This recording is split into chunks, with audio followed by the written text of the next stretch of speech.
Parker Schnabel found a 1987 model abandoned trommel in an old mining zone in the Yukon. This was the same area where a small-time miner had reported in the 1990s that the processing unit had jammed, but it was never explained why the machine had been abandoned. When Parker arrived at the site, he initially thought it was just rusty junk, but the team's eyebrows were raised by the trommel's weight record.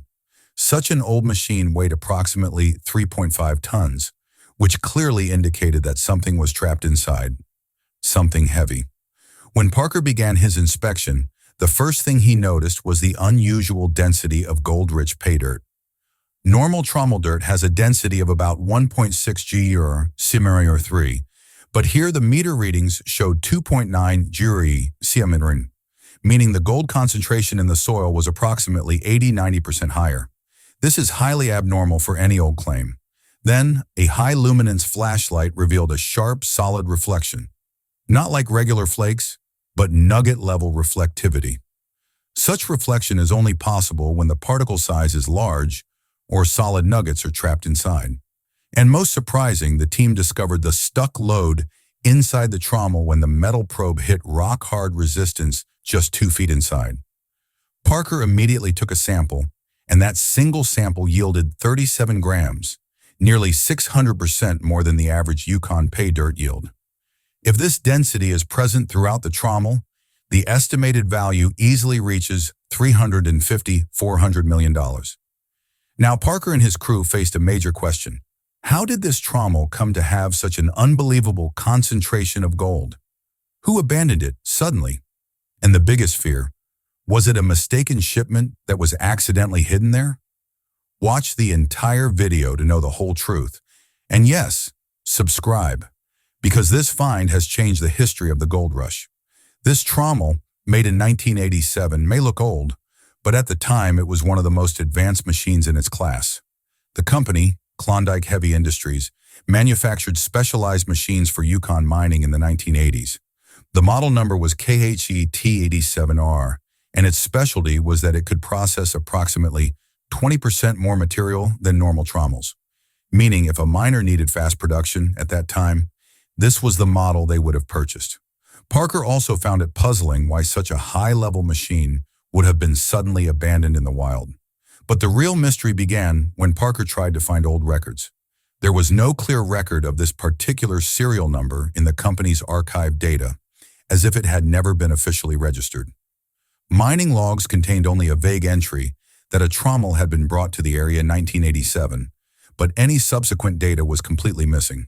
Some call it a paperwork error, but many Yukon veteran miners say that back then, some claims operated off the books, meaning work was ongoing, but the claim was not listed in government documents.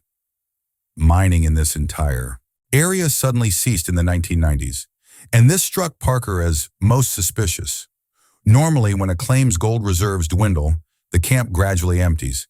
But here, everything had shut down overnight. Tools were abandoned, diesel drums were left open, and in many places, half-finished work was found. Old logbooks nearby simply read, "Claim shut down, situation unclear." This line struck Parker as odd, as such a vague entry is never made in mining. The mystery began to unravel when Parker found an old report from a local miner. The report stated that in 1991, a worker had reported that the machine had jammed and a strange, heavy material was trapped inside. But what material was it? No one wrote in detail. After that report, the miner disappeared. What he left behind, what he saw, nothing is documented. So only one question lingered in Parker's mind. If it was just a jam, why was the entire machine abandoned like that? And if it wasn't jammed, then what was inside?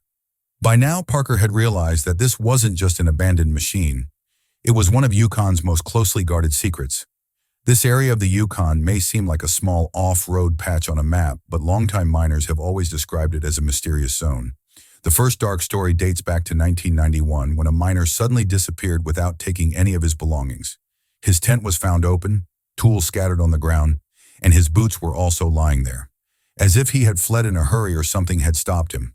Police dismissed it as lost in the wilderness, but local miners have always maintained that the man was frightened by something large. Parker had been told this story before, but he never took it seriously until he found this trommel. Another strange thing is the rumor of illegal gold shipment associated with this area. Old logbooks and campfire conversations frequently mention that in the late 1980s, some people were buying and selling gold off the record. To avoid government taxes and gold tracing, many people would transport unprocessed gold hidden in machines. One rumor simply states that a shipment was accidentally dumped in the wrong place in this very valley, and the people who came to retrieve it later never returned. When Parker saw the density reading in the nugget level shine, he also felt for the first time that this rumor might be close to the truth. The third clue was abandoned tools, which made this place even more suspicious. Old rusted shovels, half-buried buckets, and a 1990s diesel can lay there, as if someone had abandoned the site overnight.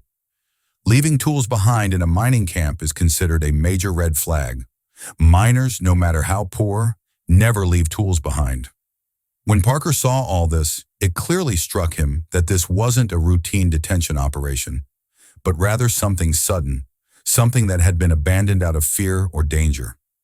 Now the question arises, why did Parker come here? In fact, he had found an old map marking that read, Unfinished Zone, High Potential. Also, Tony Beets' team had once casually hinted that there's something weird at North Ridge. Parker arrived with both curiosity and calculation, expecting to find normal pay dirt. But as he looked at clues, a missing miner, an illegal shipment rumor, abandoned tools, his intuition clearly told him this place pointed to a long-forgotten jackpot. When Parker first saw the trommel, he thought it was just a rusted machine that someone had left behind. But the real game began when he checked its actual weight. Normally, this model's dry weight is about 12.4 tons, as it only has a steel shell and basic rollers. But when the crane operator checked the load meter, the reading stopped at 15.9 tons. Both Parker and his crew were stunned. A full 3.5 tons extra? Such a major mistake wouldn't have happened in manufacturing, nor could years of rust have been so heavy. Everyone looked at each other, and for the first time, suspicion arose that something large, very heavy, was stuck inside the machine. Crew member Mitch joked, "Maybe a boulder is stuck inside," but Parker immediately replied, "How could a boulder remain stable in a steel chamber for so long? Some heavy load is trapped." Even when the trommel was shaken from the outside, a dull thud sound came from inside, as if a compact mass was refusing to rotate. This only happens when the material is tightly jammed inside. Parker knew that if a mass of more than 3 tons was jammed inside, it couldn't be an accidental jam. It was either an intentional dump or the result of a major mishap. The crew's curiosity had increased.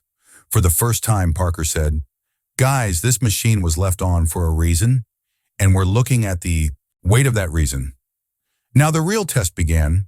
Parker decided to remove a small sample from the trommel to understand the nature of the material inside. There was a 2-inch empty gap beneath the trommel through which a small amount of soil could be scraped. When they removed the first handful, it looked like normal grayish dirt, but Parker didn't ignore that the dirt felt unusually heavy. That's when he asked the team to bring in a density reading machine. Normal Yukon pay dirt has a density of about 1.63 Kim3. It rarely exceeds 1.9, even when it's gold-rich.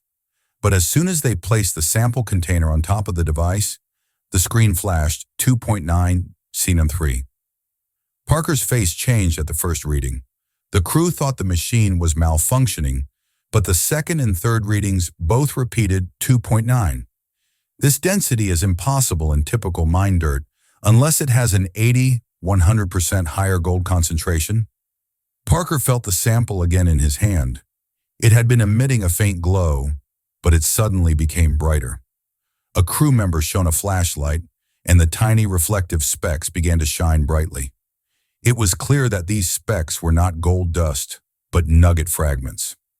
By now, excitement had spread through the crew. Mitch kept saying, "This is not a mistake. This is loaded dirt." Parker, on the other hand, had gone into full serious mode. There were faint lines of tension on his forehead, because such high-density dirt could only be found for 2 reasons. Either someone accidentally dumped a large amount of gold into the machine, or someone intentionally hid it. Both cases don't occur in normal mining operations. Turning the sample around in his hands, Parker simply said, "If this is real, we're looking at something massive, way bigger than any normal claim."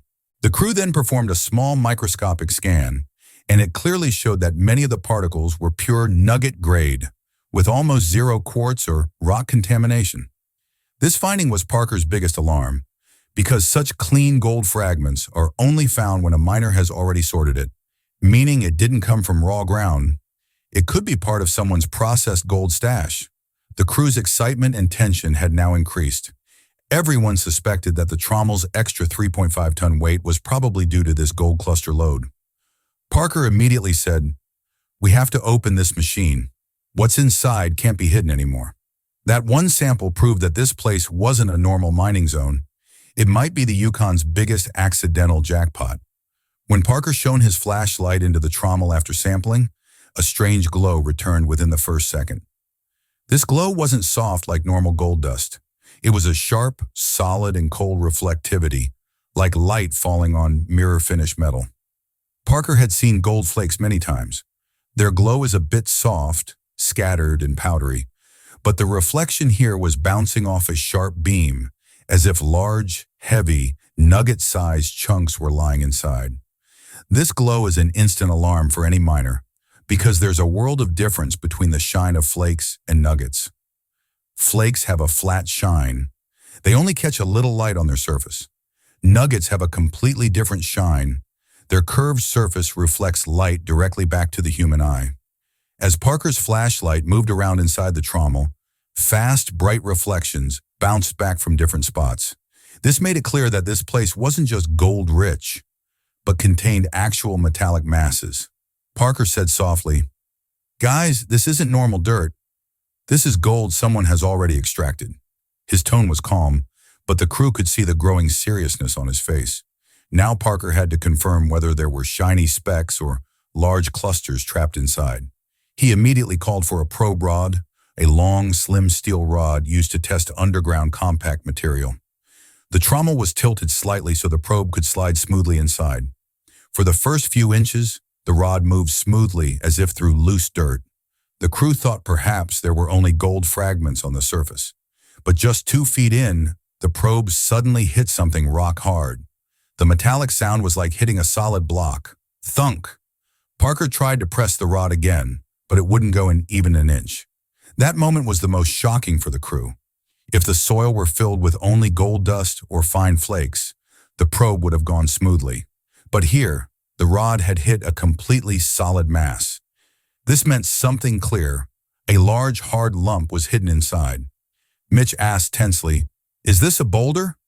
But Parker, feeling the rod's vibrations, replied, "No, this isn't rock. Rock vibrations are dull. It feels metallic."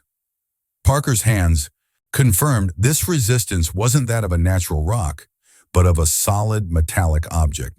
The crew was both confused and afraid. If such a large lump was a nugget cluster, the cost could be unimaginable. Another team member, Brennan, said, "If it's a single chunk, it would weigh hundreds of kilos." Parker felt the same way, because a rock-hard metallic feel meant either a giant nugget or a fused gold cluster.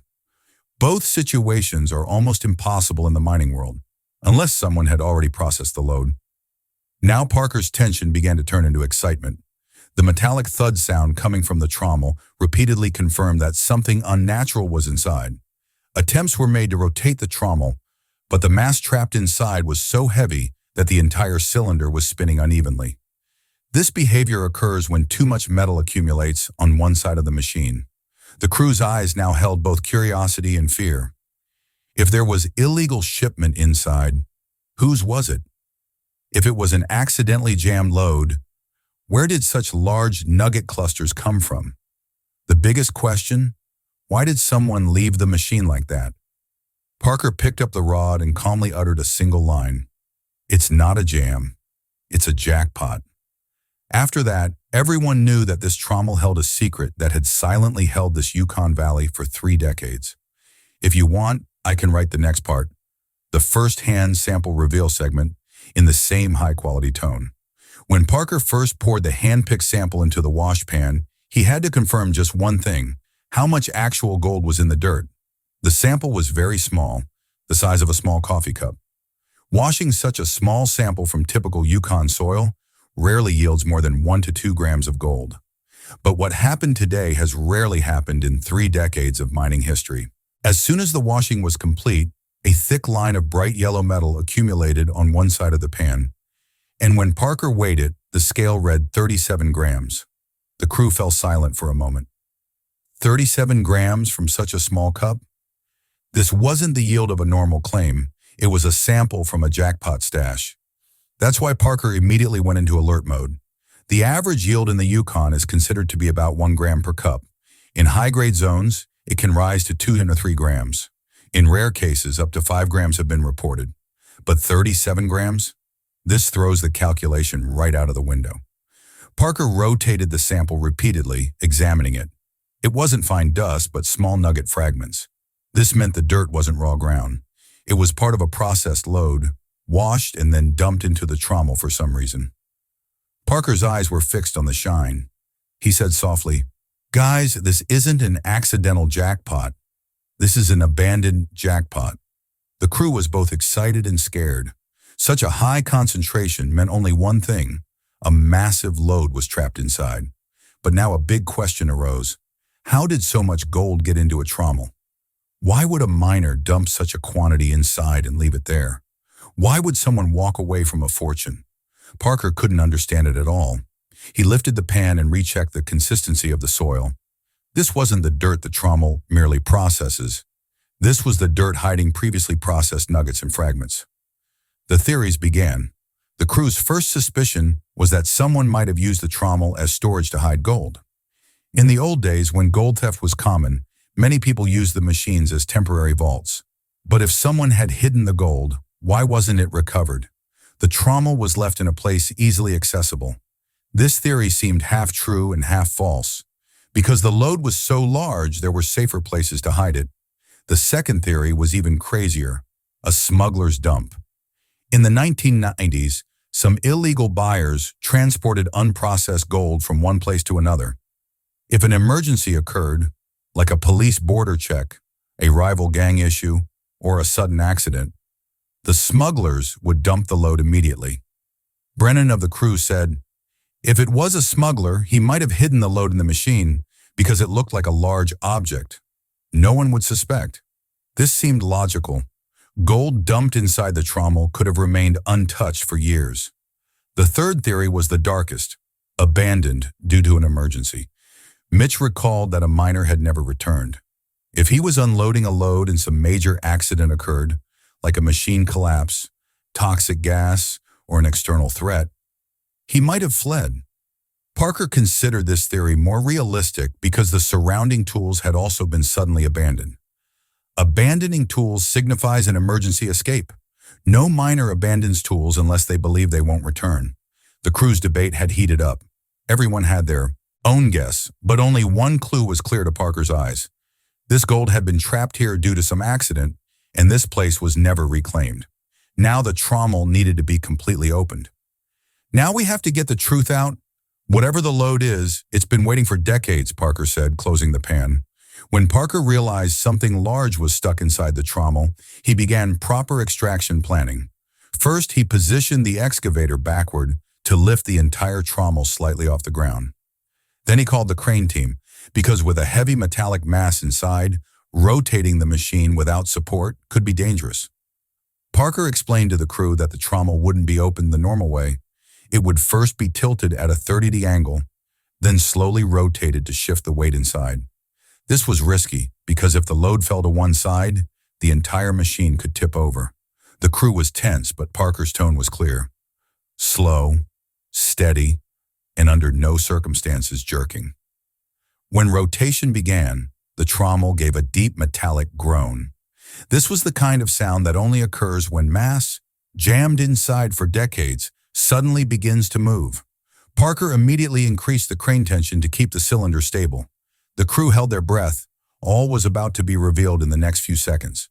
As the trommel reached half rotation, the load inside was heard shifting position with a sudden thud. Parker immediately saw the machine was no longer balanced. This meant it was clear. A massive metallic cluster was stuck inside, just on one side. That was the high-tension moment when Parker calmly said, "All right, crack it open." Now it was time for the actual reveal. The crew cut the side door bolts and opened the panel with a hydraulic cutter. The sight that emerged inside literally froze the entire team. Trapped inside the trommel were not one, not dozens, but tons of giant gold nugget clusters. Each cluster ranged from fist size to football size. There were no oxidation marks on the nuggets, meaning they had been trapped in airtight conditions for decades. This site resembled an abandoned treasure vault, not a museum exhibit. Parker didn't speak for a few seconds. The expression on his face was a mix of excitement and disbelief. He picked up a giant nugget. His hands trembled slightly at its thickness and weight. The crew was completely silent, the only sound being a metallic chime from the nuggets lightly clashing against each other. Parker said softly, "Guys, this is the biggest natural cluster I've ever seen." That moment deserved to be recorded in mining history. When the weight calculations began, the picture got even crazier. The average gold rate that day was about $2,300 per ounce. But nuggets cost much more than normal gold, because the nugget premium is about 15% to 40% extra, depending on size and purity.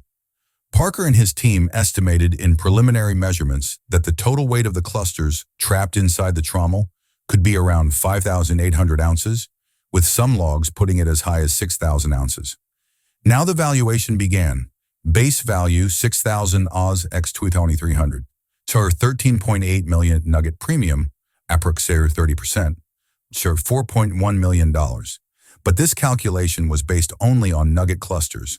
Gold-rich pay dirt, trapped in layered form within the trommel, was also found, with a particularly high density reading. The estimated yield of the pay dirt comes out to be around $360 million, which took the entire story to a different level. Total estimated valuation, $420 million, and this was the number experts confirmed when the footage reached industry insiders. The experts' reaction was clear. The mining world hadn't seen such a pure, concentrated cluster for decades.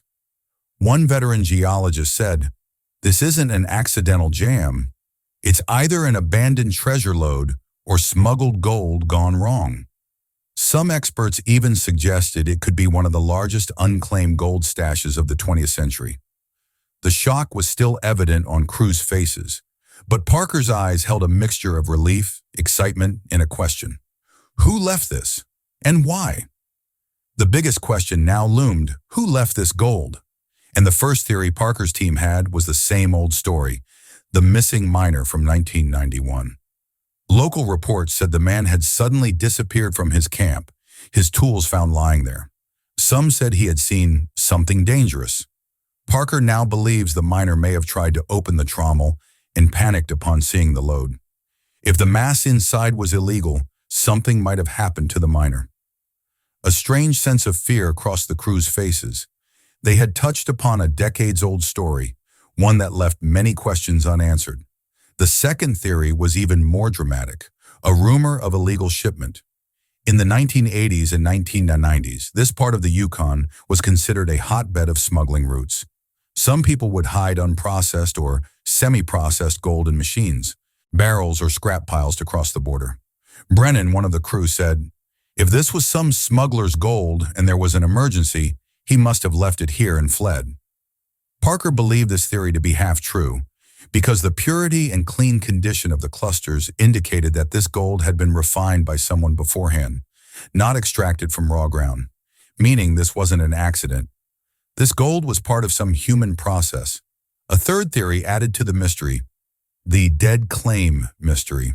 Some claims in the Yukon are removed from official records because their owners disappear or don't pay taxes. These abandoned claims often act like forgotten vaults where much is left behind. Parker had found an old map that labeled this area Unfinished Zone, High Potential. This could mean that a miner had found massive gold here, but couldn't extract it. Dead claims often hide quiet secrets, and perhaps this trommel was one of them. Then comes the most dangerous theory: government versus private rumors. Old-timers say that in the 90s, there was a conflict between a private investor and a government official. Some say there was a fight over gold ownership. Others say the lode was hidden to prevent it from falling into the wrong hands. Tension began to rise within the crew, because if this was part of a government or private dispute, it meant someone still owned the gold and could return. Parker simply said, "Whatever happened, we're very close to the truth." Now comes the impact of this discovery on the Gold Rush show. This reveal would have shaken the dynamics of the entire season. Tony Beets' reaction was predictable. He said, "If it's real, it's damn huge." Tony doesn't always take competition lightly, and this jackpot would have put Parker in a different league. On the other hand, Freddie Dodge, who has been one of the most technical people in the mining world for decades, might have said, "Pure nuggets this size without oxidation? That's a rare phenomenon." The crew online would already be debating, is this the largest unclaimed lode in Yukon history? For Parker, it wasn't just a discovery, it was a career-changing moment. He'd seen many big finds over the years, but a lode of this size and purity is rare in the mining industry. Theories would go viral on the internet within hours. Parker uncovered a mafia trail. It's a 90s smuggler's stash. It's a missing miner's hidden vault. Reddit and YouTube comments would be filled with such theories. Some called it luck, some called it destiny. And then came the grand suspense closing. Parker stood silent for a moment while removing gold clusters from the trommel. Then looking into the camera, he said, "If this is just the first trommel, where are the rest?" This line alone hooked the audience for the next episode. The crew also acknowledged that this jackpot couldn't have been hit in a random machine. There could be other machines, old shafts, or forgotten dumps where the gold stash has been hidden for decades. Have we stumbled upon an old gold mafia trail? Or is this just the beginning? The episode closes on a cinematic cliffhanger.